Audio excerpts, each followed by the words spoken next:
और सुबह होते ही जैसे ही निद्रा खुली है महाराज, बड़े बड़े महल, बड़े बड़े अट्टालिकाएं, सुंदर नगर को देखा है, हजारों लोगों का आवागमन देखा है।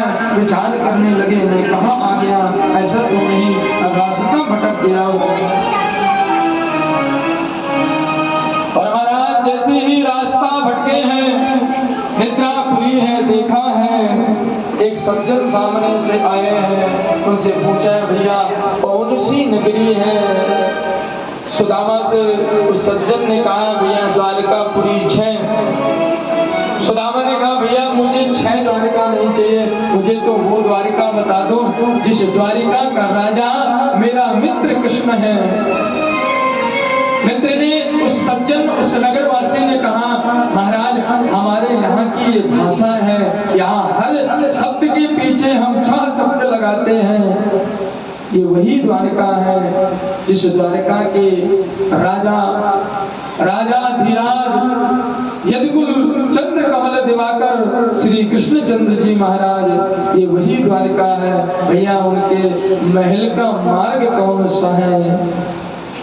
उस नगरवासी ने कहा, महाराज आप आगे चल करके जाएंगे, जिस महल की तरफ हजारों संत ब्राह्मणों का आवागमन लगा हो, आवागमन का क्रम बढ़ रहा हो, ये समझ लेना कि वही भगवान का वो भवन है। सुदामा जी आगे बढ़े हैं, दरवाजे में पहुंचे हैं, गेट पर देखा है 2 दरबान खड़े हैं।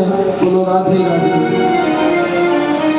सुखदेव स्वामी कहते हैं, परीक्षित भागवत के अंदर सुदामा जी को दरवाजे पर रोका नहीं गया। भागवत में वेद व्यास ने जो लिखा है कि जब वहां पर सुदामा जी पहुंचे हैं तो द्वारपाल सीधा भगवान के पास लेकर के गए हैं। ये तो संतों के भाव है, अन्य पुराणों के भाव है कि जैसे ही सुदामा दरवाजे पर पहुंचे हैं, सेवक ने देखा है, सेवक ने पूछा है, भैया कौन हो, कहां से आए हो? सुदामा ने अपना परिचय दिया है।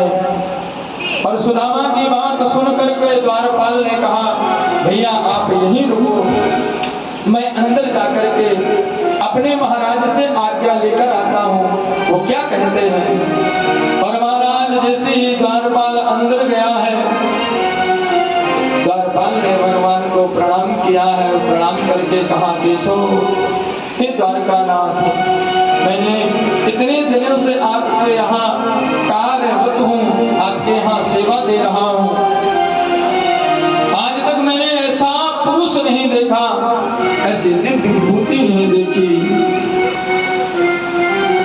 शीश पगान झगातन पे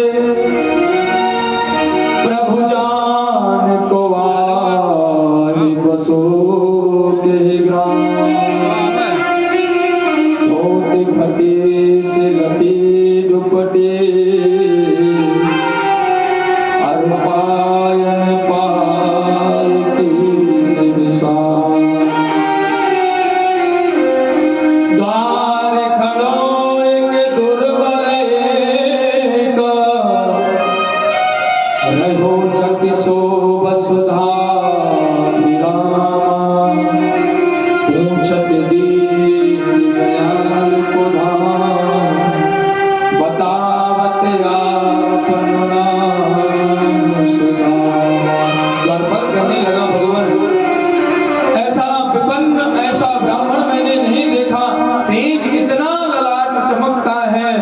धोती फटी है, शरीर में झुर्रियां पड़ी हैं, अपना नाम सुदामा बताया है। और जैसे ही सुदामा प्रभु ने सुना है, प्रभु दौड़े दौड़े दरवाजे पर आए हैं।